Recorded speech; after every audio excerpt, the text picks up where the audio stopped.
સુરત મહાનગરપાલિકા સાયબર ક્રાઇમના એક મોટા કૌભાંડનો શિકાર બની છે, જેમાં બીઆરટીએસ બસ ટિકિટની બોગસ લિંક દ્વારા લાખો રૂપિયાની ઠગાઈ આચરવામાં આવી છે।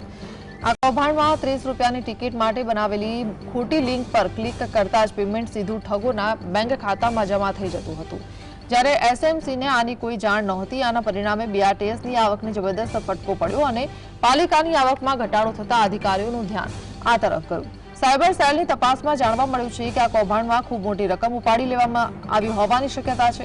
વધુ ચોંકાવનારી વાત એ છે કે આ ઠગાઈમાં પાલિકાના અંદરના જ કેટલાક લોકોની મિલીભગત હોવાની શંકા વ્યક્ત કરવામાં આવી રહી છે।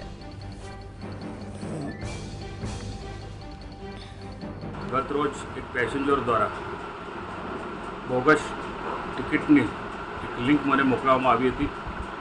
ए लिंक अन्य पण पैसेंजरो पासे छे के केम एनो तपास तात्कालिक थाय एना माटे हूँ अमारा डेप्यूटी कमिश्नर बोगातेजीने आ फरियाद करी हती अने अमारो सिटी लिंक विभाग द्वारा साइबर क्राइम ने एक फरियाद आपी है अने वधु आ लिंक कोना कोना जोड़े है, कोना मार्फत आ स्केम करवामां आव्युं छे अने आ कयो केवी प्रकारनो आ कौभांड है एनी संपूर्ण ज्यारे तपास आवशे त्यारे जे कंईक तपासमां निकळशे एनी उपर कड़कमां कड़क